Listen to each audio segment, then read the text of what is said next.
मित्रों, आज रविदास जयंती है। इस अवसर पर मैं आप लोग को एक छोटी सी कथा बताने जा रहा हूँ जो मुझे नॉलेज है। मन चंगा तो कठौती में गंगा, मन चंगा तो कठौती में गंगा। रविदास पेशा से चर्मकार थे, चमड़े का काम किया करते थे।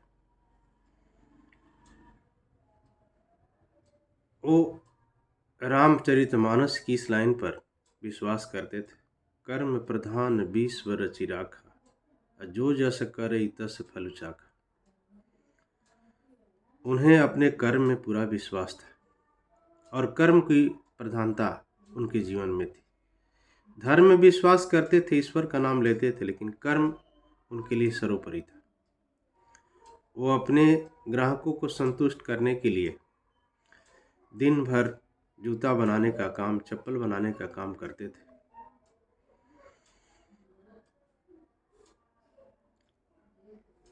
उसी गांव में एक पंडित जी रहा करते थे। वो गंगा जी को अपने को भक्त होने का दावा करते थे। वो प्रतिदिन गंगा स्नान करने के लिए जाते थे और संत रविदास की कुटिया से गुजरते थे और आवाज़ लगाते थे कि संत रविदास तुम भी गंगा स्नान कर लो। रविदास जी बोलते थे कि पंडित जी, मेरे पास समय नहीं है, आप कर लीजिए स्नान, मैं गंगा का नाम यहीं से ले लेता हूँ। ये क्रम चलता रहा। एक दिन कोई इम्पोर्टेंट फेस्टिवल आया गंगा स्नान के लिए, तो उस दिन भी पंडित जी ने कहा कि रविदास तुम कम से कम आज तो स्नान कर लो। रविदास ने कहा कि क्योंकि जूता बनाने का बहुत ऑर्डर है पंडित जी, अगर नहीं बनाएंगे तो ग्राहकों का काम नहीं हो पाएगा समय पर, इसलिए माँ गंगा को आप मेरे तरफ से एक सिक्का भेंट कर दीजिएगा। उन्होंने अपने कठौती से, जिस कठौती में पानी रख कर के चमड़ा धोने वगैरह का काम करते थे, एक सिक्का उठा करके दे दिया कि मेरे नाम पर दे दीजिएगा। पंडित जी लेकर चले गए। गंगा स्नान करके वो लौट रहे थे, सिक्का देना भूल गए। रास्ते में आए तो फिर लौट कर गए और किनारे से ही दूर से चिल्लाए कि हे गंगिया, संत रविदास ने आपके लिए एक सिक्का दिया है, इसे ले लीजिए, मैं दे रहा हूँ। ये दूर से ही, किनारे से ही जोर से उस सिक्का को फेंके और ये आश्चर्य में पड़ गए, देखे कि गंगा नदी के धारा से दो हाथ निकला। एक हाथ में सोने का सुंदर चमचमाता कंगन था और एक हाथ से उन्हें सिक्का को पकड़ लिया गया। गंगा ने अपने हाथों से इशारा किया कि पंडित जी, ये आप मेरे भक्त संत रविदास को दे दीजिएगा, बहुत गरीबी में जी रहा है। पंडित जी उस कंगन को लेकर के लौटे। रास्ते में भांति भांति की सोच आती रह गई कि किसी ने देखा नहीं है, ये सिर्फ मैं जानता हूँ, गंगा जी जानती। तो गंगा तो नदी है, सबके बस की बात नहीं गंगा से कुछ पूछना। क्यों नहीं को मैं क्या करूँ, अपने घर ही में रख लूँ। उन्होंने छुपा करके उस कंगन को अपनी पत्नी को दे दिया। संत रविदास से ये बात नहीं कहा। संत रविदास ने पूछा भी कि क्या पंडित जी गंगा जी को आपने पैसा दे दिया मेरा सिक्का? बोले कि हाँ हाँ। तो क्या कुछ बोली भी? तो बोले कि नहीं, कोई कुछ बातचीत नहीं हुई हमसे। झूठ बोला, झूठ का सहारा लिया इन्होंने। धीरे धीरे कालक्रम में पंडित जी के लड़की बड़ी हो गई। उनके घर में पैसे की कमी थी। उनकी पत्नी ने क्या किया कि इस कंगन को एक सुनार के पास ले गई और मुँहमांगे दाम में बेच दिया। सुनार ने भी इस तरह के सुंदर कंगन को कभी देखा नहीं था और वो इस कंगन को ले जाकर उस प्रदेश के राजा के पास ले गया बेचने के लिए। राजा को भी कंगन बड़ी पसंद आया।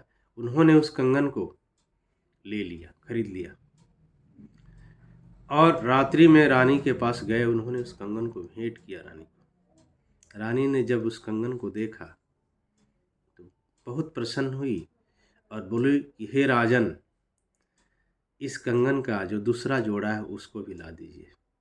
अगर आप नहीं लाएंगे तो मैं आपसे बातचीत बंद कर दूंगी, मैं आपसे नाराज हो जाऊंगी। राजा बड़ी मुसीबत में फंस गए। उन्होंने अपने सैनिकों को बुलाया और बोला कि जाकर उस सुनार को पकड़ लाओ जिसने कंगन को बेचा है।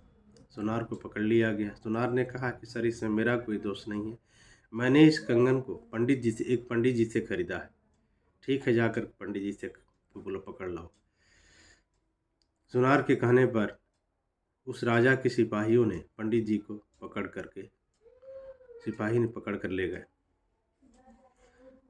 पंडित जी से पूछा गया, कंगन आपने कैसे प्राप्त किया, कहाँ से प्राप्त किया, इसका दूसरा जोड़ी लगाइए। पंडित जी ने अपनी घटना को बताया। उन लोगों को विश्वास नहीं हुआ। बोला, राजा ने कहा कि मैं ये नहीं जानता कहाँ से आपने प्राप्त किया, क्या किया। इस कंगन का आपको जोड़ी लगाना है, नहीं तो आपको कुछ समय दिया जा रहा, अगर उस समय तक आप नहीं इसका जोड़ी लाएंगे, चाहे जितना भी पैसा लगे, तो आपको फांसी की सज़ा दे दी जाएगी। पंडित जी अपने घर लौटे। अपनी पत्नी से बोले कि ऐसी सी घटना हो गई है, अब मेरी जान को खतरा है। निर्धारित समय में अगर मैं राजा को उस कंगन का दूसरा जोड़ा मैं नहीं लौटाता हूँ तो मेरी मौत निश्चित है। अंत में सोचते विचारते विचारते उनको चूँकि अपने मित्र संत रविदास पर भरोसा था कि वो एक गंगा का परम भक्त आदमी है, वही मेरी जान को बचाता है। लाज तो लग ही रहा था, इनको शर्म तो लग ही रहा था सच्चाई बोलने में, फिर भी जब जान की बात आती है तो आदमी झूठ को भी स्वीकार करता। उन्होंने जाकर के संत रविदास से सारी घटना को बताया। बोला कि संत रविदास, तुम मेरे मित्र हो और तुम मेरे जान को बचा सकते हो। मैंने तुम्हारे साथ छल किया, इसके लिए तुम जो दंड देना चाहते हो उसको मैं भुगतने के लिए तैयार हूँ, लेकिन तुम ही बचा सकते हो। संत रविदास ने उनके बात को समझा। बोला कि ठीक है पंडित जी, आपको जो कर्म था आपने किया, मेरा जो कर्म मैं करता हूँ, मैं आपकी मदद करूँगा। आपकी इच्छा है तो मैं ऐसा करता हूँ। वो जिस कठौते में चमड़ा धोने के लिए पानी रखते थे, उसी में उन्होंने आह्वान किया कि हे गंगा माँ, अगर मैं आपका परम भक्त हूँ, मेरी भक्ति से आप प्रसन्न हैं, तो आप इसमें प्रकट हो जाइए और मुझे इस कंगन का दूसरा जोड़ा दे दीजिए। उनकी भक्ति से जैसे ही उन्होंने आह्वान किया, उस कठौते में गंगा जी प्रकट हो गई और कंगन का दूसरे जोड़े को दे दिया।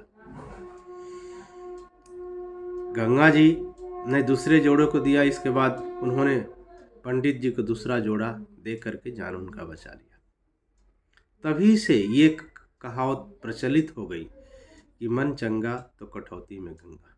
मित्रों, ये कहानी यहीं समाप्त हो जा रही है। इस कहानी के माध्यम से मैं आप सबको यही संदेश देना चाहता हूँ कि संत रविदास एक गंगा के सच्चे भक्त थे। वो कर्म में भी विश्वास करते थे, क्योंकि ये कर्म भूमि है दुनिया। धर्म में भी हमको विश्वास करना चाहिए। अगर कोई व्यक्ति अपने कर्म को निष्ठापूर्वक करता है और ईश्वर में विश्वास रखता है, ईश्वर का नाम लेता है, तो निश्चित रूप से वही सच्चा व्यक्ति होता है, सच्चा भक्त होता है।